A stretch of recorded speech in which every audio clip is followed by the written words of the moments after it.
Competitive exams में top किए हैं, इसमें सारे एग्जाम्स है, नीट है, ऑल इंडिया है, तो उनका जो है और 10th और 12th के जो एग्ज़ाम के टॉपर्स हैं उनका फेलिसिटेशन प्रोग्राम है।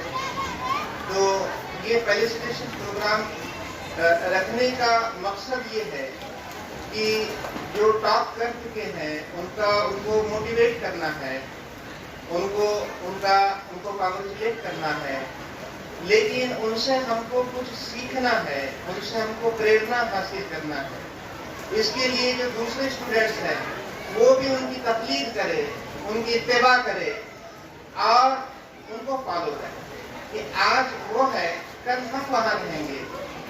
उनकी क्या एक्सपीरियंसेस है वो आपके साथ इंशाल्लाह भी शेयर करेंगे कि उन्होंने कैसे पढ़ाई की। और अभी मेरे दोस्त अरशद सर बता रहे थे कि हमेशा सोचना चाहिए।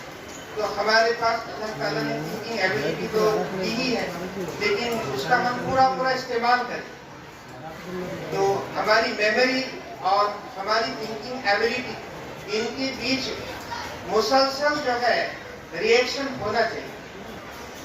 और ये रिएक्शन जो है कैटलिस्ट सेल्फ कॉन्फिडेंस की मौजूदगी में होना चाहिए, क्योंकि अरशद सर बता रहे थे बहुत सारे स्टूडेंट्स को आंसर आता है लेकिन बोल नहीं पा रहे। वो बोलते हैं कि हमको तो आता था लेकिन जो है हम नहीं बोल पाए। तो सेल्फ कॉन्फिडेंस चाहिए और इसके बाद ही आपको कामयाबी मिलेगी। एक छोटा सा वाकया मैं आपको सुनाऊंगा, ये हकीकत है, कोई तस्वीरी कहानी नहीं है।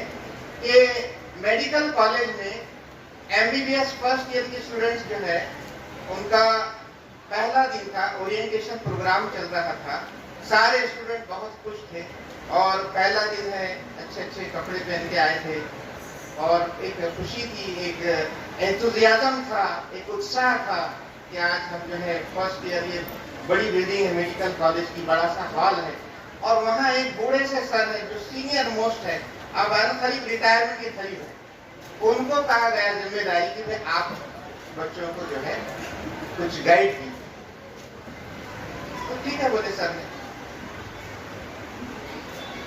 ने बोले सबसे पहले कि भाई आप सब बच्चों को मुबारकबाद कि आपका यहाँ पर एडमिशन हुआ है और यहाँ इस कॉलेज में बहुत मुश्किल से एडमिशन होता है। आपके मार्क इतने अच्छे आए कि आपका यहाँ पर एडमिशन हुआ है, लेकिन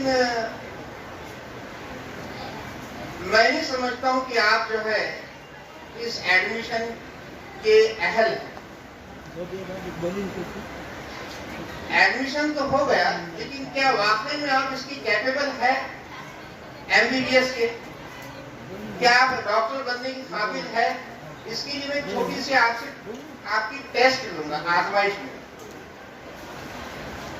फौरन जो प्यून था, एक प्यून आया उधर से, पहले से उन्होंने बोल के रखे होंगे उसको, और एक जो है बॉल में, कटोरे में जो है पानी लाया। पानी इतना बदबूदार था कि पूरी क्लास में उसकी बदबू फैल गई और वो कटोरा वहां रखा सर ने उनके सामने और एक उंगली उसमें डुबाई और उसको चाट दिया। अब उन्होंने बोले जो मैंने किया हूं वो आप सबको एक एक करके बारी बारी से आगे करना है। तो आप स्टूडेंट तो परेशान हो गए कि बदबू इतनी खतरनाक है इसकी, अब इसको जो है इस उंगली को मुंह में डुबा चाटना, ये तो बहुत ही बोझ वाली बात है। लेकिन बहरहाल हिम्मत करके, इज्जत का भी तो सवाल था ना, सारे स्टूडेंट बैठे थे, नहीं करते तो क्या करते। तो एक एक करके आए और सबने जो है वही अमल किए जो उनके टीचर ने किए थे। किसी को उल्टियां हुए, किसी को पेट दर्द हुआ, किसी को चक्कर आए, अलग अलग रिएक्शंस होते गए, सब परेशान हो गए, पूरी क्लास परेशान, सब अपनी जगह बैठ गए थे थोड़ा। अब उसके बाद फिर टीचर खड़े हुए, बोले ये जो इम्तिहान था उस इम्तिहान में तो आप पास हो गए, लेकिन फिर भी मैं बोलूंगा कि आप अभी भी कैपेबल नहीं है MBBS पढ़ने की। बच्चे परेशान, इतनी हमने मेहनत करे, इतना जो है गंदा पानी जो है चटे।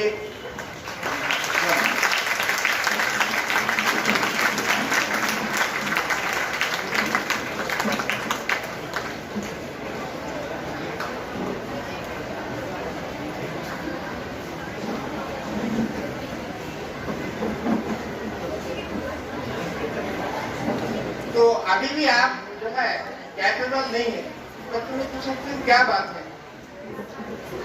बोले आपने जो है,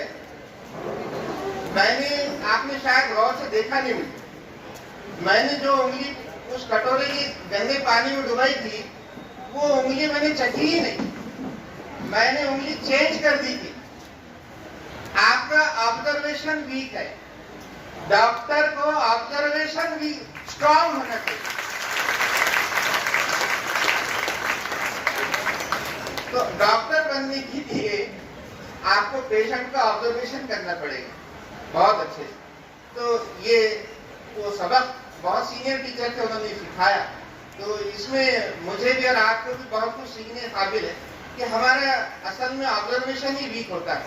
और दूसरी बात एक है कि सुनने के लिए सिर्फ कान ही इस्तेमाल नहीं करना चाहिए, सुनने के लिए जो है आंख भी इस्तेमाल करना चाहिए। आंख से भी इंसान सुनता है। अब बहुत सारे लोग मस्जिदों में देखा कि बहुत इतना गौर से सुनते हैं मगर मुंडी नीचे रहती, बाद में उनको नींद लग जाती। तो ऐसा भी सुनना हमारे कुछ काम का नहीं है। आप सुनो, आंख से भी सुनो और कान से भी सुनो। थैंक यू वेरी मच, आपने गौर से सुना और सुनने में इजाजत दी। आज की हमारे खुसूसी के तौर पर तशरीफ लाए हैं, तालियों की गड़गड़ाहट के साथ जोरदार इस्तकबाल फरमाइए। बिलाल सर आते ही आप सब समझ रहे थे कि मौलाना यकीनन अबू रेहान और जितने साइंसदान इमाम राजी गुजरे ये मौलाना भी थे और साइंसदान भी थे। आज उसी शक्ल में एक ज़बरदस्त साइंस के माहिर टीचर बिलाल सर, जिनके पीछे क्लासें भागती है, बच्चे जिनके नाम से दिलरुबा क्लास के तौर पर फरफ्तगी के साथ तो उस क्लास की तरफ दौड़ते हैं। लोग सिर्फ बिलाल सर का नाम सुनते हैं। आज आपको साइंस के माहिर टीचर की हैसियत से बिलाल सर को देखने का कीमती मौका नबील सर ने अता फरमाया है। हम इस कैंपस में बिलाल सर का तमाम तलबा, असातिज़ा और अंजुमन इशाअत तालीम जालना और उसके जिम्मेदारों की जानिब से पुरतपाक इस्तकबाल करते हैं। अंजुमन इशाअत तालीम जालना के सेक्रेटरी अलहाज मोहम्मद इफ्तिखारुद्दीन साहब भी गाहे बगाहे आपको रहनुमाई करते रहते हैं। मैं उनसे अदबन दरख्वास्त करता हूँ कि आज एक सुनहरा मौका है, कामयाब होने वाले, अच्छे नंबरात से पास होने वाले तलबा की बड़ी तादाद यहाँ मौजूद है और दिल में तमन्ना लिए बैठे तलबा की तादाद भी मौजूद है जो अपने मुस्तक़बिल में बेहतरीन नंबरात से कामयाब होना चाहते हैं। आपकी इस मौके पर रहनुमाई ज़रूरी है। मैं दरख्वास्त करता हूँ कि तशरीफ़ लाएँ और अपने ज़रीन ख्यालात से नवाजें।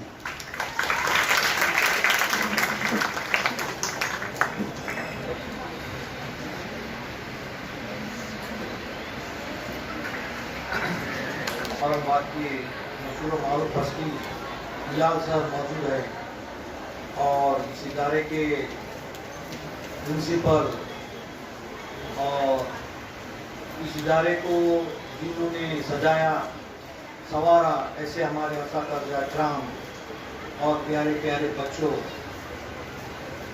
अब कंपटीशन जो है बहुत तेज़ी से बढ़ गया है। जिस वक्त मैं 2000 की या 1999 में इस इदारे में अपॉइंट हुआ था तो मेरी ये ख्वाहिश थी कि मेरे बच्चे बीएड को लगे। मेरी उस टाइम की ख्वाहिश ये थी कि मेरे बच्चे बीएड में लगे। बीएड का गवर्नमेंट का कॉलेज जाने में ही था। बहुत मुश्किल 2001 में एक बच्चा लगा हमारे इदारे से। वहाँ से हमारी घोड़ दौड़ चालू हुई और करते करते अल्लाह ताला का ये फज़्ल करम है कि आज हमारे पास से 2-3 बच्चे गवर्नमेंट मेडिकल कॉलेज में नीट के एग्ज़ाम में और अच्छे नंबरात लेकर कामयाबी हासिल कर रहे हैं।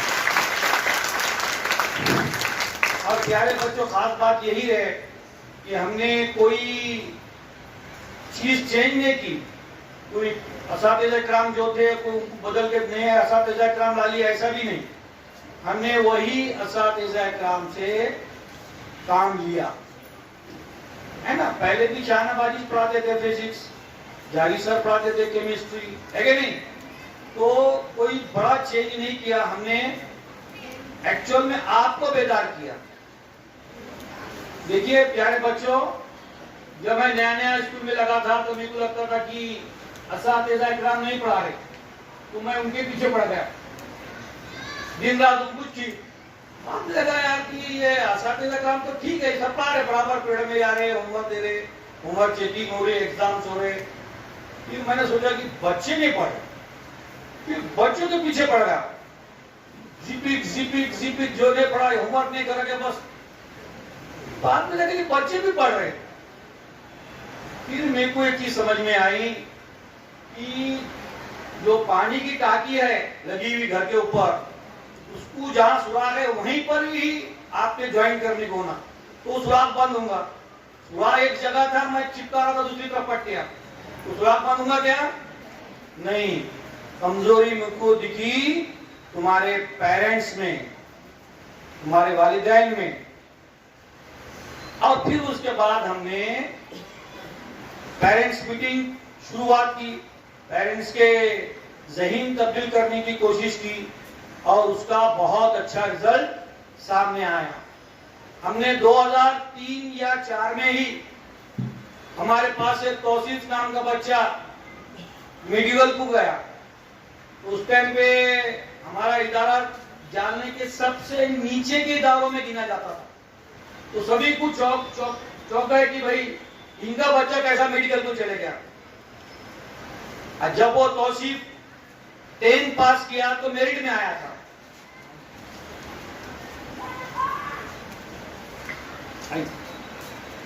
तौसीफ ने जब 10 पास किया था, वो उस टाइम पे वो मेरिट में आया था और वो मेरिट की लास्ट लिस्ट थी, उसके बाद मेरिट बंद कर दिया बोर्ड ने। जब मेरिट में आया तो लोगों ने कहा कि उसका सेंटर वहीं आ गया था उर्दू स्कूल में, वहां उसको चीटिंग करा दिए बोले, तो बोले वो मेरिट में आ गया। और जैसे ही उसने 12th में पूरे औरंगाबाद में टॉप किया तो सबों के होश गुल हो गए, सबों को उसका जवाब मिल गया। मेहनत मशक्कत कभी भी रायगा नहीं जाती। और आज का कंपटीशन का दौर तो और बढ़ता गया। जब मैंने बताया ना, मेरा जब लगा स्कूल में तो डीएडी मेरे लिए एक ख्वाब था। उसके बाद इंजीनियरिंग, डॉक्टरिंग, ये सब करते करते मैं यहाँ पर आए। मगर अब डॉक्टर पे भी सेटिस्फाइड नहीं हूं मैं। आई एम नॉट सेटिस्फाइड कि आप एक डॉक्टर बन जाए। आपको डॉक्टरी करते हुए भी मुस्तकबिल में जो और कॉम्पिटिटिव एग्जाम्स है, जब आप नीट की एग्जाम को क्रॉस कर सकते हैं, आपकी एबिलिटी है कि आप नीट के एग्जाम को क्रॉस कर रहे हैं, it means you have some creativity in you. आप में है कुछ, आप करके दिखा सकते हैं। तो don't stop at the MBBS, think that it is a just suffer, not destination. Destination आपका बहुत बुलंद होना चाहिए। आपने एमपीएससी के एग्जाम हो या यूपीएससी के एग्जामिनेशन हो या दीगर कॉम्पिटिटिव एग्जाम्स हो, जिसके नाम भी कईयों ने सुने नहीं, ऐसे ऐसे एग्जाम्स है। हम हमारे दोस्त के बच्चे का, कांबड़े सर के बच्चे का नंबर लगा अभी IRS में, तो उसका इस्तेमाल करने गए थे। तो बच्चे ने जब हमको बताया कि यूपीएससी के हद तक में सिर्फ IAS और IPS एग्जाम्स ही नहीं, नंबर ऑफ एग्जाम्स है जो यूपीएससी कंडक्ट करती है डिफरेंट डिपार्टमेंट्स के लिए, तो ये सब आपको मालूम होना चाहिए। और इसके लिए बेहतरीन रास्ता है कि आप एक अखबार, एम्प्लॉयमेंट न्यूज, जो रेलवे स्टेशन पे मिलता है, वो लेके पढ़े, तो आपकी दिमाग खुलेगा कि कितनी नौकरियां हैं, कितने हम इसके लिए एबल है, और इसके लिए हमें कौन कौन से एग्जाम सब नेट पे अवेलेबल है अभी। यहाँ पर भी जाएंगे आप, नेट पे जाके देख लो कि उसमें कौन कौन से सब्जेक्ट आपको सेलेक्ट करना है, कौन कौन से पेपर्स आने वाले, उसमें क्वेश्चन का पैटर्न क्या आने वाला है, each and everything is available. आपको कुछ नहीं करना है, मेहनत करनी है बस, और उसके लिए प्रिपेयर करना है अपने आप को, जैसे कि आपने नीट के एग्जाम में तैयारी की है। तो जो बच्चों ने नीट में अच्छी स्कोरिंग की और जो अभी 12th में हैं, मैं उनसे रिक्वेस्ट करता हूं कि मैथमेटिक्स लो। जो 11th में आने वाले हैं उनको भी, और जो 10th में वो भी, मैथमेटिक्स से डरो मत। हम दुनिया को सिर्फ एक आंख से देख रहे हैं अभी, पूरे बच्चे साइंस में, वो भी बायो ग्रुप में, एक ही आंख से देख रहे हैं पूरी दुनिया। जब तक के आप मैथमेटिक्स लेके आईआईटी बोलो या जो भी इंजीनियरिंग कॉलेज के एग्जामिनेशन है, जेईई बोलो, इसमें जब तक आप पार्टिसिपेट नहीं होते, आप कंपटीशन में तो है मगर एक आंख से है। फिर रेस जितना है आपको, तो क्या करेंगे अब आप 10 के बॉयज, सबसे ज्यादा जोर क्या पे देंगे आप? मैथमेटिक्स पे। और मैथमेटिक्स का फोबिया निकाल दो। मैंने कई ऐसे बच्चों को देखा जो 12th पढ़ रहे थे और 12th की क्लासेस ले रहे, 12th में पढ़ रहे थे वो, और 12th की बच्चों की मैथमेटिक्स की क्लासेस ले रहे थे। बताइए आप, एक औरंगपुर में जोशी सर थे, उनकी क्लासेस चलती थी, मैंने खुद क्लासेस 12th के टाइम पे वहां पे अटेंड किया। तो बीएससी फेल थे वो, बीएससी सेकेंडरी क्लियर नहीं हुआ और उन्होंने उसको ऐसे छोड़ दिए। और 12 मैथमेटिक्स की क्लासेस ऐसे लेते थे कि 4-4, 5-5 बैचेस चलती थी उनकी। बताइए बात, मैं ज्यादा आपके बीच में हाई नहीं होना चाहता हूं। आखिर में यही कहूंगा कि अपने आप को कंपटीशन के लिए तैयार करें। और बिलखुसूस आज जो हमारे खुसूसी मेहमान आए हुए हैं बिलाल सर, मैं ये चाहूंगा कि आप उनको जैसा जारी सर ने बताया वैसा सुने, कान से भी और आंख से भी। दोनों का मीनिंग है दिमाग से, दोनों का कॉन्सेंट्रेट कहाँ था? दिमाग पर। तो आप कैसे सुनेंगे आप इनको, बिलाल सर को? दिमाग से, है कि नहीं? चलिए, अल्लाह हाफिज। बहुत बहुत शुक्रिया। सदर हमारे सरपरस्त भी है, आज की नशिश के सदर मोहतरम भी है, और तरतीब को हमने सदर की तबीयत का ख्याल रखते हुए थोड़ा आज के दिन के लिए पलट दिया है। सर की तकरीर पहले हुई, अब सदर मुदर्रिस principal Urdu high school, Urdu junior college जनाब मोहतरम नबी सर से दरख्वास्त है कि वह स्कूल की रिपोर्ट पेश फरमाएं। अस्सलाम वालेकुम वरहमतुल्लाहि वबरकातुहू।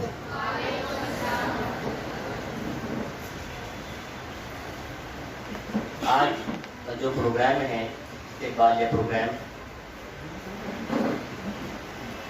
वो प्रोग्राम इसलिए रखा गया है, जिस तरह से जावेद सर ने बताया आपको, कि जो स्टूडेंट्स सामने जो स्टूडेंट्स आए हुए हैं, मेहमान स्टूडेंट्स, उनको इस्तेकबाल करना, उनका कॉन्फिडेंस बढ़ाना ज़रूरी है।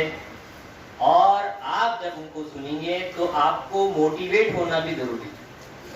ये दो नहज पर ये प्रोग्राम चलेगा। जो भी स्टूडेंट सुन रहे हैं यहाँ पर 11th 12th में या 10th में पढ़ रहे हैं, मोटिवेट होना बहुत ज़रूरी है। अगर आप सिर्फ पढ़ रहे हैं लेकिन वो जज्बात से नहीं पढ़ रहे हैं जिस तरह से पढ़ना चाहिए, तो फिर आपके मार्क्स ऐसे स्कोर नहीं होंगे जिसकी वजह से आप बड़ी पोस्ट पर जाए, है ना। आपको मालूम है हमारे पास एक अंसार जो कि IAS ऑफिसर बने हैं, इंडिया में सबसे यंगेस्ट उनको कहा गया है। उसका एक जुमला था कि अगर मेरा इस बार अगर नंबर नहीं लगा तो मैं रिपीट नहीं करूंगा, बल्कि मेरी जो किराने की दुकान है मैं वहां बैठ जाऊंगा, है ना। आपने सुने होंगे ना कश्ती जलाने वाले मामला, तो ये ऐसे होते हैं। IAS ऑफिसर, मेरे पास इतने पैसे नहीं है कि मैं रिपीट कर सकूं, मुझे करना है तो यही साल करना है। 21 साल की उम्र में वो बंदा IAS बन गया।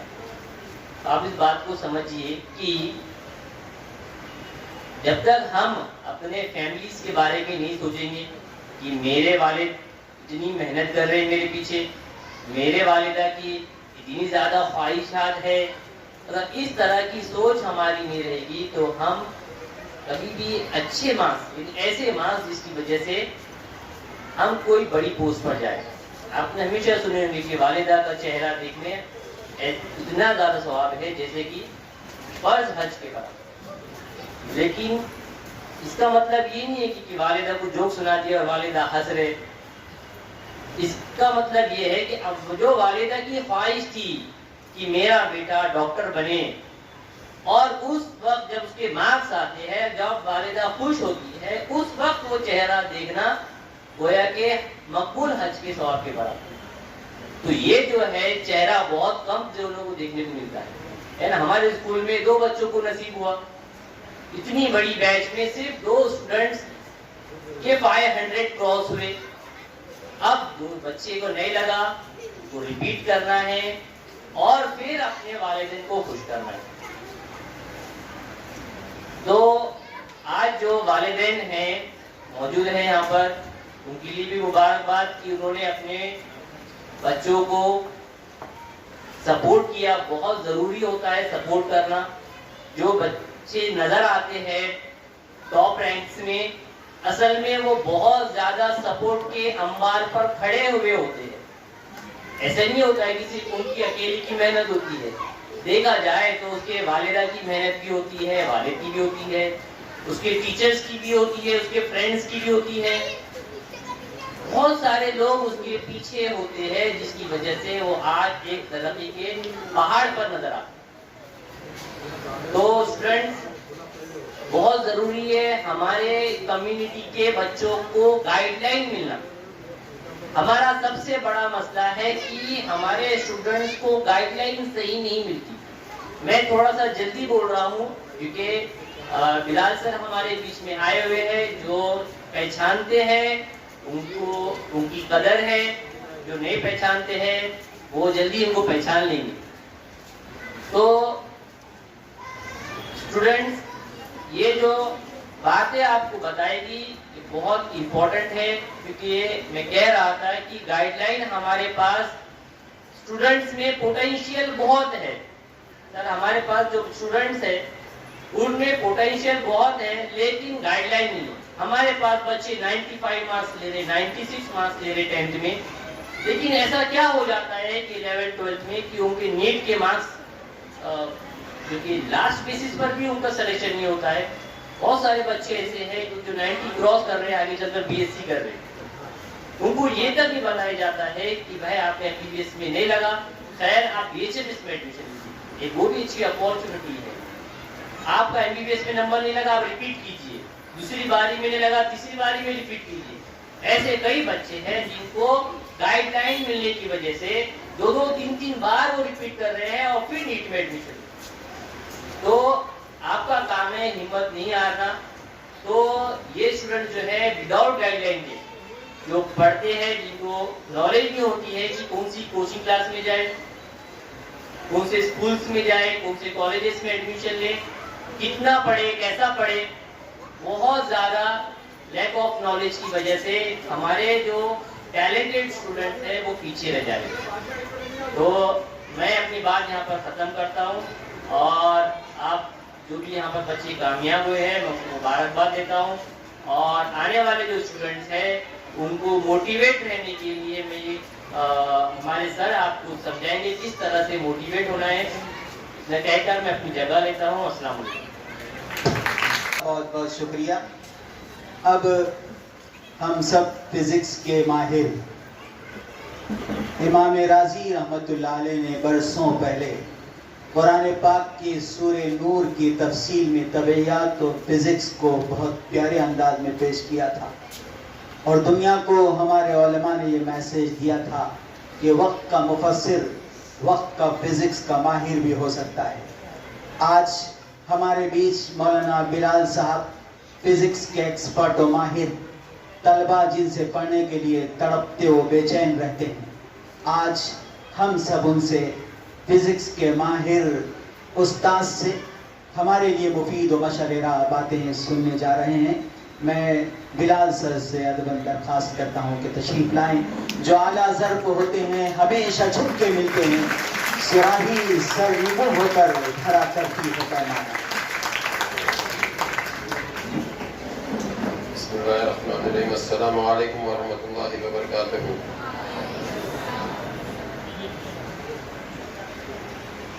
मोज़ेज़, स्टेज पर बैठने वाले सभी हज़रात, मुफ्ती साहब हमारे, हमेशा उनकी रहबरी हमको मिलते रहती है। औरंगाबाद में रहते हुए अल्हम्दुलिल्लाह इस सोसाइटी के सेक्रेटरी जनाब इफ्तिखार साहब,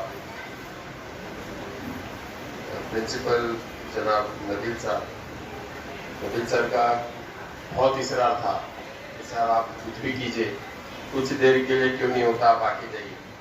दरअसल हमारे पीछे लेक्चर्स का लोड ऐसा रहता कि वो एडजस्ट करना पड़े तो बच्चों को छोड़ देना पड़ता।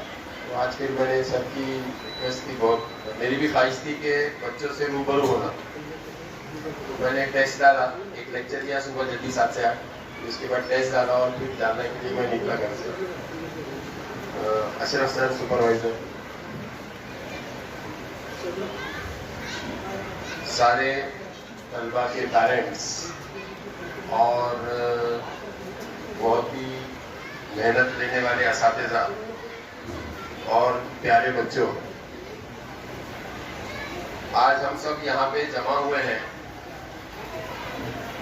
कि हमारे स्कूल से पढ़ी हुई बच्चियाँ और हमारे ही कॉलेज में पढ़ी हुई बच्चियों का अल्हम्दुलिल्लाह इस साल नीट में रिजल्ट आया है। अल्लाह का शुक्र है। मैं उन बच्चियों को और उनके पेरेंट्स को बहुत बहुत मुबारकबाद देता हूँ और आपसे भी ये तवक्को करता हूँ कि आप भी तालियों के साथ उनको मुबारक दें। ये मुबारकबाद और भी ज़्यादा इसलिए ज़रूरी हो जाती है कि इस साल का जो नीट का पेपर था वो गुज़िश्ता 5 सालों के पेपर से बहुत ही अलग पेपर था। यानी इसमें कुछ बच्चे ऐसे होते हैं जो तुक्के बोलते हैं, हम उसको तुक्के मार के भी रिजल्ट ला लेते हैं, लेकिन ये जो पेपर था इसमें जिसने सही पढ़ाई किया होगा, जिसने एनसीईआरटी की पढ़ाई किया होगा और जिसको प्रेशर आने के बाद भी टिका होगा, वही बच्चे ने रिजल्ट आया इस साल। जितने बच्चे प्रेशर आने के बाद टीचर गए, मेरे पास रिपीटर्स बैच में 2 बच्चे ऐसे थे जो किसी सूरत में 650 से नीचे आएंगे इसकी तसव्वुर ही हम नहीं कर सकते थे। गारंटीड 650 मार्क के बच्चे थे। इतनी बेहतरीन पढ़ाई, पेपर हाथ में आया, 2 क्वेश्चन देखे, पूरा साइकोलॉजी चेंज हो गई। एक बच्ची 310 पे आके बैठ गई, जिसकी हम 650 की उम्मीद कर रहे थे, वो 310 पे आके बैठ गई।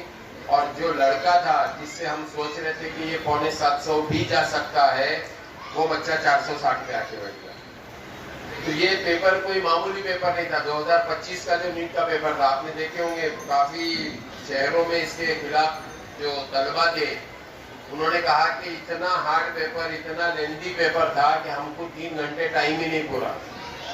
कुछ तलबा ने तो ये कहा कि पेपर के नीचे कैलकुलेशन की जो जगह दी जाती, वो जगह भी पूरी भर गई, लेकिन कैलकुलेशन कोई खत्म होने का नाम नहीं ले रहे। केमिस्ट्री का भी वही हाल, फिजिक्स का भी वही हाल। बायोलॉजी के पेपर में स्टेटमेंट्स, बड़े बड़े स्टेटमेंट वाले क्वेश्चन थे।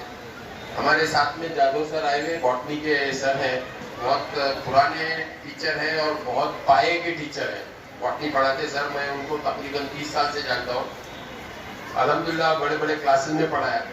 तो हमारी ऐसी बातचीत चल रही थी, तो मैंने सर को बोला, मैं बोला यार बॉटनी के क्वेश्चन बहुत लेंथी थे। तो सर ने बोला कि नहीं सर, पहली लाइन पढ़े तो समझ में आ जाता। मैं बोला सर, आप आपके नजर से देख रहे हैं कि आप एक लाइन पढ़े तो आपके क्वेश्चन समझ में आएगा, क्योंकि आप पिछले 37 सालों से बॉटनी ही पढ़ा रहे हैं। ये जो हमारे बच्चे एग्जाम में बैठे हैं, ये तो बेचारे क्वेश्चन पूरा जब तक नहीं पढ़ लेते इनके समझ में ही नहीं आता पूछा क्या है। तो इनको वो बड़े बड़े क्वेश्चन पढ़ने में क्या लग गया, टाइम लग गया। तो बच्चों ने बायोलॉजी में अमूमन 45 मिनट में बच्चे सॉल्व करते हैं। जो बच्चे आए हुए सर, जो बच्चे आई हुई कौन है? माशाल्लाह। आपको बायोलॉजी सॉल्व करने में कितना टाइम लगा जी? 50 मिनट्स। माशाल्लाह, बहुत अच्छे से किया आपने। आपको कितना लगा? और कौन है? 45 मिनट्स में कर लिया था। पूरे क्वेश्चन अटेम्प्ट हो गए थे बायोलॉजी के। तो जिनकी रीडिंग स्पीड अच्छी है, जैसे अभी इफ्तिखार साहब ने बताया कि 2 चीजें इंपॉर्टेंट है। एक तो जो हम पढ़ रहे हैं वो हमारे समझ में आ जाना। अक्सर हमारे साथ क्या होता कि पेपर हम या तो इंग्लिश में देंगे या उर्दू में देंगे। आपने उर्दू से दिया था, इंग्लिश से दिया था। तो अब इंग्लिश में लिखी हुई चीज पढ़ने के बाद हमारे को समझ में आना कि ये बोल रहा क्या और पूछ रहा क्या। इसको हम इंग्लिश में कॉम्प्रिहेंशन बोलते हैं। क्या बोलते हैं इसको? तो अक्सर तलबा जो होते हैं उनका कॉम्प्रिहेंशन कमजोर होने की वजह से एक सवाल को 3 बार पढ़ना पड़ता। पहली बार में पढ़ता वो तो थोड़ा थोड़ा उसके ध्यान में आता, फिर दूसरी बार पढ़ता, फिर तीसरी बार पढ़ा तो फॉर्मूला दिमाग में आता। इसमें जो टाइम हमारा चले गया वो टाइम 3 घंटे का पेपर है, वो टाइम तो वापस नहीं आने वाला जो हमने पढ़ने में लगा दिया। तो कोशिश इसकी करना पड़ेगा हमको कि हम जो क्वेश्चन आए हुआ है उसको पढ़ते के साथ हमारे समझ में आ जाना। इसके लिए अलग अलग ट्रिक्स होते हैं। इसके लिए एक तो इंग्लिश के माहिर होना जरूरी है, क्योंकि पेपर इंग्लिश में आएगा, नहीं तो उर्दू में आएगा। अब जिस जबान में हम पेपर को अटेम्प्ट कर रहे हैं वो जबान के हम माहिर होना जरूरी है कि हम पढ़ते भी जा रहे हैं, समझते भी जा रहे हैं। क्वेश्चन कौन से चैप्टर का है, ये सवाल कौन से चैप्टर का है और इसमें कौन सा फॉर्मूला, जैसे मैं फिजिक्स की अगर बात करूं तो कौन सा फॉर्मूला इसमें इस्तेमाल होगा, ये पहली बार में हमको क्लिक हो जाना तो इंशाल्लाह हमारा पेपर पूरा सॉल्व होगा और हमारे नंबर भी जितने क्वालिफिकेशन के नंबर है उससे आगे आएंगे। अब इंशाल्लाह ये दोनों बच्चे मेरे को लगता है 517 539 माशाल्लाह, और आपके 507। इंशाल्लाह ये डेफिनेटली इस साल MBBS की सीट मिलने के अच्छे चांसेस हैं इनको, और ये इस स्कूल का नाम रोशन करे। आप इसी स्कूल से पढ़े, स्टार्टिंग से लेके पहले से इसी स्कूल में थे आप, 5th से थे माशाल्लाह। देखो 5th क्लास के बच्चों ध्यान दो इस बात के ऊपर कि ये 5वीं से बच्चियां इसी स्कूल में पढ़ी और इन्होंने नीट का रिजल्ट आया, जबकि पूरे इंडिया में नीट के पेपर की बम मारे, पूरे इंडिया में मारे। 3-3 साल के रिपीटर लटक गए सर, 3-3 साल के रिपीटर। ये बच्चियों का जो मेरिट है इसको हम क्रेडिट देते हैं। इन्होंने बहुत अच्छी मेहनत की है, पढ़ाई की है। मैं ज्यादा खुश होता अगर हम इनके तासुरात भी थोड़े से सुन लेते। नहीं, उनको माइक वहां देके बच्चों से बात करने, देखो कैसा रहता। आपके जो तासुरात है, आपने पढ़ाई कैसे की है, आपने तो कोई चीटिंग वगैरह की नहीं अल्हम्दुलिल्लाह, तो मेहनत से ही पास हुए। तो आपके तासुरात अब इनके साथ अगर शेयर करेंगे ना तो इन लोगों को भी एक मोटिवेशन मिलता है कि भाई पढ़ाई करना चाहिए। हमारे स्कूल की बच्ची कर सकती है तो हम क्यों नहीं कर सकते। हमको हर एक को अल्लाह ने बहुत बेहतरीन जहन दिया है, बहुत बेहतरीन जहन दिया है, लेकिन उसका इस्तेमाल दूसरी चीजों में ज्यादा हो रहा। आप मोबाइल फोन लीजिए, मेरे को मोबाइल देंगे तो मैं 2-3 फंक्शन यूज करूंगा, बाकी मेरे को नहीं समझ में आता। लेकिन आपके हाथ में दे दूंगा तो आप उसमें 50 चीजें मेरे को ऐसी बताएंगे जो मेरे को मालूम भी नहीं है। बात सही है गलत है? तो अपना दिमाग लग रहा, लेकिन लग रहा कहाँ पे? ठीक है, मोबाइल में लगाओ दिमाग, लेकिन एक टाइम लिमिट रखो उसकी कि भाई मैं पर डे आधा घंटा मोबाइल में दे सकता, दूंगा। हमारा दिन भर रात भर उसी में अगर चले जाएंगी तो बोलो हम पढ़ाई में आगे बढ़ सकते क्या? फिर हमारा इंटरेस्ट मोबाइल में हो जाए। अच्छा, मोबाइल का एक्सपर्ट भी बन गया तो आगे जाके क्या बनेगा? मोबाइल का मैकेनिक ही बनेगा, मोबाइल का मैकेनिक ही बनेगा, उससे आगे कुछ बन सकता क्या? लेकिन अगर पढ़ाई पे फोकस किया तो मोबाइल बनाने वाला इंजीनियर बनेगा इंशाल्लाह। अब हमको ये तय करना है कि हम इंजीनियर बनना चाहते हैं या मैकेनिक बनना चाहते हैं, ये हमारी चॉइस है। भाई दोनों ऑप्शन अपने सामने है, आप क्या बनना चाहते हैं ये अपने को खुद तय करना पड़ेगा। अब जो बच्चे अभी 5वीं में है, आज से उन्होंने डिसाइड कर लेना कि मेरा टारगेट क्या है, मेरे को करना क्या है लाइफ में। मेरे को इंजीनियर बनना है, मेरे को डॉक्टर बनना है, मेरे को टीचर बनना है, मेरे को प्रोफेसर बनना है। ये हमारा टारगेट हमारे आंखों के सामने क्लियर होना, और उसी हिसाब से हमको क्या करना पड़ेगा, उसकी मेहनत करना पड़ेगी। अक्सर बच्चे जो नीट में या JEE में क्वालिफाई नहीं करते, उसकी वजह यह है कि उनके बेसिक जो रहते हैं वो कच्चे रहते हैं। बेसिक्स कच्चे होने की वजह से बच्चा आगे की क्लासों में तो चले जाता है, लेकिन उसका बेसिक नहीं रहने की वजह से जहाँ पे लंबे कैलकुलेशंस आना शुरू हो जाते या लंबे लंबे स्टेटमेंट्स आना शुरू हो जाते, वहां पे वो फंस जाता। अगर हमको फंसना नहीं है तो हमको अभी से हमारा टारगेट क्या है डिसाइड करना पड़ेगा, और उसके लिए उसकी मेहनत शुरू कर देना पड़ेगी। अब हम क्या करते हैं कि 5वीं 6वीं 7वीं ये बुक है, ये क्वेश्चन है, ये आंसर है, इसको रट्टा मार लो, एग्जाम में लिख दो, मार्क आ जाते। यही करते कि नहीं करते? किसी ने कभी कोशिश किया कि मैं ये क्वेश्चन तो है, इसका जवाब बुक में ये दिया हुआ है, लेकिन मैं इसको अपनी जबान में लिखने की कोशिश करूंगा? कभी किसी ने कोशिश किया? आज तक हाथ ऊपर करो जिन्होंने कोशिश किया कि मैं अपनी जबान में लिखूंगा, जो लिखूंगा वो सही भी लिखूंगा और जबान अपनी रहेगी, पूरा रट्टा मार के वो का वो नहीं लिखूंगा। ऐसी कोशिश की है किसने? माशाल्लाह, करते रहना, इंशाल्लाह आप डेफिनेटली इनकी लाइन में आके बैठेंगे। फर्स्ट अटेम्प्ट में आप नीट JEE जो एग्जाम देंगे वो क्रैक करेंगे। अब हमारे जहन में एक ऐसी बात बैठ गई कि लड़के रहे तो JEE करना और लड़कियां रही तो नीट करना। ऐसा कोई जरूरी नहीं है, लड़के भी अच्छे डॉक्टर बन सकते। आज अल्हम्दुलिल्लाह देखो आपके शहर में भी, औरंगाबाद शहर में भी कितने डॉक्टर मशहूर और मारूफ है, लेकिन वो लड़के हैं। और ऐसी इंजीनियर्स कितनी हैं जो लड़कियां हैं। अभी हमारे पहचान वाले हैं, दोस्त हैं हमारे, उनकी बच्ची गूगल में सेलेक्ट हो गई। कहाँ सेलेक्ट हो गई? गूगल में। अब गूगल में जब सेलेक्ट हो गई तो अंदाजा लगा उसका पे पैकेट कितना बढ़ा जाएगा, क्योंकि गूगल अच्छी सैलरी देने के लिए मशहूर है। तो लड़की है लेकिन इंजीनियरिंग के लिए कंप्यूटर साइंस से करी, और आज अल्हम्दुलिल्लाह गूगल में उसको प्लेसमेंट मिल गया। तो हम अगर टारगेट डिसाइड करके उसके ऊपर हम मेहनत करेंगे तो इंशाल्लाह जरूर बजरूर हमारे को जो है तो रिजल्ट मिलना ही मिलना है। इफ्तिखार साहब ने मैथ्स के ऊपर जोर दिए कि भाई मैथ्स जो है बच्चे अक्सर छोड़ दे रहे। मेरा B.Ed मैंने जब किया सर, तो मेरा साइंस मैथ्स ही मेथड था, तो उसमें एक पार्ट था हमारे को कि बच्चे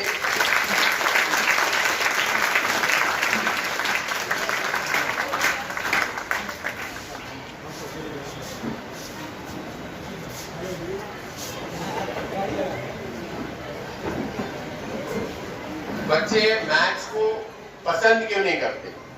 बच्चे मैथ्स को पसंद क्यों नहीं करते? ये एक बड़ा रिसर्च का टॉपिक है कि अक्सर आप पूछो बच्चे से मैथ्स मुंह छोटा सा कर लेगा, मुंह टेढ़ा कर लेगा। उसकी वजह ये है कि हमारे जो फाउंडेशन है, बेसिक है, वो कच्चा रह गया। हमारा फाउंडेशन कच्चा रहने की वजह से हमारे को मैथ्स में इंटरेस्ट डेवलप नहीं हो रहा। नहीं तो क्या वजह है कि 100 में से 10 बच्चे मैथ्स में एकदम एक्सेलेंट रहते। ऐसे भी बच्चे आते जो मैथ्स में एक्सेलेंट है। तो उसकी वजह ये है कि उनका अगर बेसिक पक्का हो जाए तो फिर वो बच्चे आगे कोई उनको दुश्वारी पेश नहीं आती, क्योंकि बेसिक से ही सारा मैथ्स आगे बढ़ते जाता। तो छोटी क्लासेस में सर अगर हम थोड़ा सा फाउंडेशन या कोई ऐसी तरकीब जिससे बच्चों का मैथ्स इंप्रूव हो और उनको उसकी लाइकिंग बन जाए, क्योंकि आगे के लेवल में जब आप जाएंगे JEE में पूरा मैथ्स बेस है, फिजिक्स में पूरा मैथ्स बेस है। अब इनको भी अगर आप अकेले में लेके पूछेंगे ना तो बोलेंगे अरे बाप फिजिक्स ने बहुत दिमाग को तान दिया, इतना मैथ्स, इतने इक्वेशन, इतने फॉर्मूले, कहाँ क्या डालना कुछ समझ में नहीं आ रहा था। अगर फिजिक्स थोड़ा सा हमारा साथ दे देता ना तो हम 600 को पहुंच जाते थे। बोलेंगे कि नहीं बोलेंगे, पूछ लेना बात में, अलग लेके पूछना, अकेले में सबके सामने नहीं पूछना। तो फिजिक्स में भी मैथ्स इस्तेमाल होता। तो मैथ्स हमारा पक्का होते जाएगा ना तो हम आगे डेयरिंग कर सकते हैं। अभी क्या हो जा रहा है कि हमारा मैथ्स कच्चा होने की वजह से हम डेयरिंग ही नहीं कर पा रहे कि नको रे भाई यहाँ की हाल है अपने, तो आगे कहीं को परेशानी बढ़ाने का। तो मैथ्स को छोटी क्लासेस से अगर हम मेहनत के जरिए से उसको इम्प्रूव करेंगे, प्लस मेंटल एबिलिटी एक सब्जेक्ट आता जिसमें बच्चे को लॉजिकल रीजनिंग के ऊपर उसका फोकस बनता। तो मेंटल एबिलिटी पढ़ने से उसकी लॉजिकल, यानी एक सवाल के 4 जवाब दिए, अब चारों सही दिखते, देखने के बाद क्या दिखते, चारों सही दिखते। उसमें सबसे सही कौन सा है वो सेलेक्ट करना है। तो ये अगर हम छोटी क्लासेस से इनको आदत डालेंगे उस चीज की, तो ये बच्चे आगे कॉम्पिटिटिव एग्जाम जो भी देंगे, खाली नीट और JEE ये दो ही एग्जाम नहीं है, आपके पास MPSC है, आपके पास UPSC है, बहुत सारे एग्जाम है। कुछ बच्चे चाहते हैं कि हम सिविल सर्विसेज में जाना, हम कलेक्टर बनना, कुछ बच्चे चाहते हैं हम पुलिस सर्विस में जाना, IPS बनना। तो ये सारे ख्वाब आपके पूरे हो सकते हैं, लेकिन वो पूरे होंगे इसी जगह पे। अब उसके लिए आपको क्या करना पड़ेगा, उसके लिए आपको अपनी जो बुक है उससे आगे का सिलेबस, गालिबन अपना स्टेट बोर्ड का स्कूल है, अब हम क्या करें, 5वीं के बच्चे स्टेट बोर्ड की बुक पढ़ें और उसके साथ CBSE की जो NCERT की बुक है, क्योंकि अब तो न्यू एजुकेशन पॉलिसी आ गई, अब उसमें तो CBSE और स्टेट बोर्ड में इतना कोई ज्यादा फर्क नहीं रहेगा। तो हम पहले अपनी बुक करें और उसके बाद हर सब्जेक्ट की आगे वाली बुक करें, वहां से हमारे समझ में आने लगेगा कि हमारा इंटरेस्ट काय में डेवलप हो रहा। अगर हमारे को मैथ्स अच्छा लग रहा तो 101% आप इंजीनियरिंग की तरफ जाने की कोशिश कीजिए। इंजीनियरिंग आप JEE से भी जा सकते हैं, इंजीनियरिंग आप CET से भी जा सकते हैं। CET से जाएंगे तो महाराष्ट्र के कॉलेजेस मिलेंगे, JEE से जाएंगे तो ऑल इंडिया के कॉलेजेस मिलेंगे। तो ये सारी चीजें हमारे आंखों के सामने क्लियर होना। और मैं सर से गुजारिश करूंगा कि सर साल में 2 बार ये बच्चों को कोई एक्सपर्ट अगर गाइड करने वाला है, उससे गाइडेंस अगर हम करवाएंगे तो ये बच्चों के अंदर एक बेदारी आएंगी कि हाँ हम ये भी कर सकते हैं, हम ये भी कर सकते हैं। क्या हो जा रहा, माशरे के अंदर एक सुस्ती ज्यादा हो गई, जिसको बोलते हैं ना चंटपना आना, सुस्ती ज्यादा हो गई। जो है अल्लाह का शुक्र है, अल्लाह ने ये नहीं बोला कि कोशिश मत करो, जो मिल गया उस पर शुक्र अदा करो, लेकिन उससे बेहतर की कोशिश करना ये अल्लाह की तरफ से हमको हुक्म है। अब हम जो है उसमें खामोश बैठ जा रहे, तो हम पीछे पीछे पीछे जा रहे। नहीं तो अल्हम्दुलिल्लाह उम्मत मुस्लिमा का वो रिकॉर्ड है कि सबसे पहला सर्जन उम्मत ने दिया है, सबसे पहले तारों की पढ़ाई करने वाला उम्मत ने दिया है, सबसे बेहतरीन डॉक्टर उम्मत ने दिया है, सबसे बेहतरीन इंजीनियर उम्मत ने दिया है। आज पूरे वर्ल्ड में सबसे बेहतरीन जो सिविल इंजीनियर है वो ईमान वाला है। वो कौन है, ईमान वाला। क्या वजह है कि हम पीछे पीछे होते जा रहे हैं। तो स्टूडेंट्स और पेरेंट्स दोनों को ये फिक्र करने की जरूरत है, खाली बच्चे का काम नहीं है, बच्चा कहाँ पे लैग कर रहा। देखो एक बच्चा पढ़ नहीं रहा, उसको मारने से टोकने से काम नहीं हो जाएगा। जैसे सर ने बोले कि कहाँ पे प्रॉब्लम है वो ढूंढना पड़ेगा कि भाई ये बच्चा क्या वजह है, क्यों एडजस्ट नहीं कर पा रहा, क्यों मसला आ रहा है इसका, इसकी मशगूलियां क्या है। ये सारी चीजों का जब हम एक्सरे निकालेंगे तो हमारे समझ में आएगा कि ये बच्चा कौन से एरिया में स्ट्रांग है और कौन से एरिया में वीक है। अपने कमजोरियों पे मेहनत करेंगे इंशाल्लाह तो वो कमजोरियां निकल जाएंगी। हर चीज मेहनत से हासिल होती, बगैर मेहनत की कोई चीज हासिल नहीं होती। हम बैठे रहेंगे हाथ ऊपर करके दुआ मांगते रहेंगे तो अल्लाह भी उनकी मदद नहीं करते जो अपनी खुद की मदद नहीं करते। हमको अपनी मदद खुद करना पड़ेगी, पहला कदम हमको उठाना पड़ेगा, तो इंशाल्लाह अल्लाह की मदद हमारे साथ शामिल हाल होती। हम बोलते नहीं हम कुछ नहीं करेंगे सब रिजल्ट अच्छा आ जाना, तो ये ख्वाब देखने से काम नहीं चलेगा, हमको मेहनत करना पड़ेंगे। अब इस साल 10वीं में जो तलबा है तो उन्होंने क्या करना है, 10वीं का पूरा सिलेबस पढ़ते पढ़ते साथ में CBSE का भी 10वीं का बुक पढ़ना है। मैं तो कहूंगा ICSE का भी अगर पढ़ सके तो बहुत अच्छी बात है, क्योंकि ICSE का जो बुक है 3 सिलेबस है अपने पास चलने वाले, स्टेट बोर्ड है, CBSE है और ICSE है। अभी देखो पूरा दुनिया का जो निजाम है वो एक छोटे से डब्बे में आ गया, इंटरनेट जिसको बोलते हैं, क्या बोलते हैं, सारी चीजें नेट पे अवेलेबल है। आपको जाके मार्केट से बुक खरीदने की भी जरूरत नहीं, ऑनलाइन देखेंगे आप ICSE की 10वीं क्लास की बुक आपको मिल जाएंगी। भाई मैंने ये बुक पे ये पढ़ा, लेकिन यहाँ तो इससे थोड़ा आगे का दिया है, जिसको समझने के लिए मेरे को मेरा पहला बुक का पढ़ा हुआ क्लियर होना जरूरी है, उसको क्लियर करें, आगे की बुक पढ़े, दूसरे बोर्ड की बुक पढ़े, ताकि हमारे को इस बात का अंदाजा आ जाए कि ये 10वीं क्लास के लेवल में क्या क्या चीजें हमसे मांगी जा रही, चाहिए जा रही हमारे से। तो ये चीजों को जब हम तैयार करेंगे तो 11वीं 12वीं हमारे लिए एकदम आसान हो जाएगा। 11वीं 12वीं में सर बच्चे इसलिए फंस जाते कि 10वीं तक एक मुख्तसर सिलेबस रहता है, बुक रहती,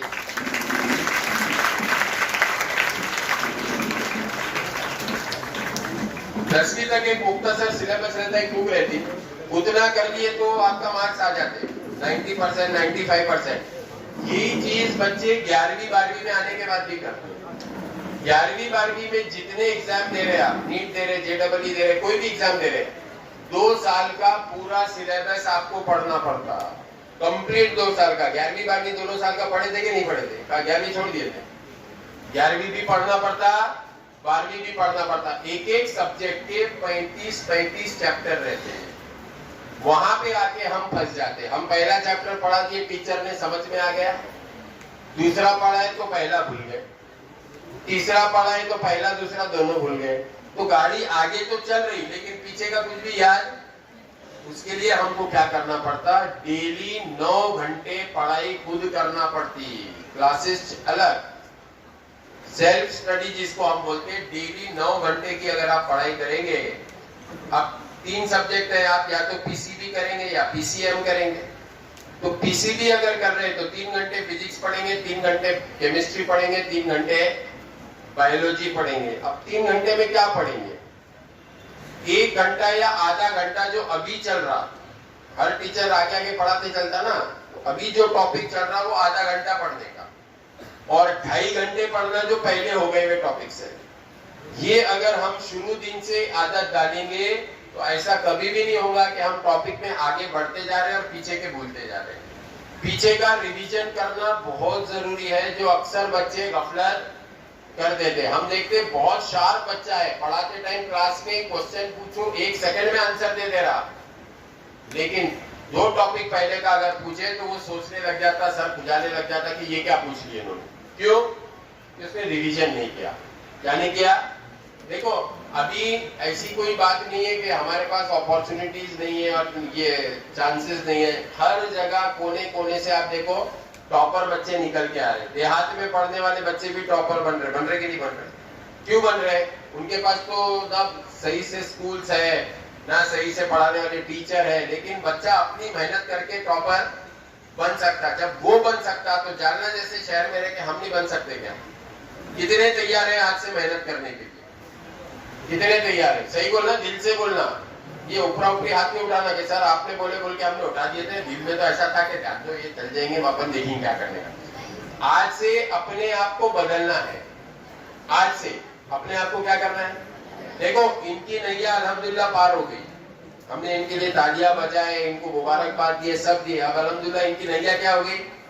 ये चैनल में चले गए। अब ये इंशाल्लाह डॉक्टर बनेंगे, 3rd ईयर से ये PG की पढ़ाई करना शुरू करेंगे, PG का एग्जाम देंगे, इनको कोई ना कोई PG में एडमिशन भी मिल जाएगा और ये आगे चल के डॉक्टर बन के सेटल हो गए। अभी इनके पेरेंट्स को अब टेंशन नहीं रहा। अब बच्ची की बारी किसकी है? अपनी है। अपने को अपना सोचना है कि मेरे को करना क्या है, और कभी भी सोच बड़ी रखना तो उसके थोड़ा नीचे तक अपन पहुंच जाते। अपन सोचते कितना बाहर भी होगा, बस क्या करने इतना पढ़ के कितने घूम रहे, पढ़ के बड़े। वो जो पढ़ने वाले घूम रहे ना, उन्होंने ऐसी पढ़ाई करे है जो उनके दिमाग में घुसी नहीं, खाली डिग्री ले ली उन्होंने। क्या ले लिया? खाली। अपने को वैसी नहीं पढ़ाई करना। हमको हर एक को अपने फील्ड का माहिर बनना है। अभी हमारे पास एक औरंगाबाद में दवाखाना चलता, कुछ अल्लाह के बंदे बेचारे मिलके चला रहे अल खिदमा के नाम से। तो वो उनकी ख्वाहिश ये है कि भाई अपने डॉक्टर्स जो है, तो गायनेकोलॉजी का ही है वो, तो अपने डॉक्टर्स उस काबिल होना कि उन्होंने अपनी मस्तूरात को आराम से चेक कर सकना, लेडी डॉक्टर्स होना। अब उनको डॉक्टर ही नहीं मिल रहे। उनको क्या नहीं मिल रहे? अब बोलो हम ऐसा अगर सुस्ती करेंगे तो फिर हम आगे उनकी मदद कर सकेंगे क्या? भाई खिदमत करना ये भी तो हमारा फर्ज है ना। हम तो आए खिदमत करने के लिए। अल्लाह ने हमको भेजा है लोगों को अच्छाई की तरफ लेके आने के लिए। वैसे जो किस्मत के वो तो अल्लाह देंगे इंशाल्लाह, उसमें कोई मसला नहीं है। लेकिन हमारी नीयत क्या हो कि मेरे को खिदमत करना है। मेरे को जालना में भी एक ऐसा सेंटर चालू करना है जहाँ पे मस्तूरात गैर महरम के पास जाके अपना चेकअप न कराते हुए हमारे पर्देदारी के अंदर आके अपना क्या कराए? चेकअप कराए। ये आज से हम अगर फिक्र लेके चलेंगे, अल्लाह नियतों पे फैसले करते। अल्लाह फैसले काय पे करते? तो पढ़ाई करना है, मेहनत से पीछे नहीं हटना है और बिचक नहीं जाना। अरे मैं जब भी कर रहा मेरे मार्क्सिस नहीं आ रहे, नहीं आ रहे ना, इस बार नहीं आए, कहाँ गलती किया ढूंढो। अब ये गलती दोबारा रिपीट नहीं होगी। मेरे मार्क्स कम आए थे, अब इंशाल्लाह इससे ज्यादा लाने की कोशिश करूंगा। मेहनत करते रहो, इंशाल्लाह रिजल्ट आपका रहेगा, ये गारंटीड है। लेकिन मेहनत में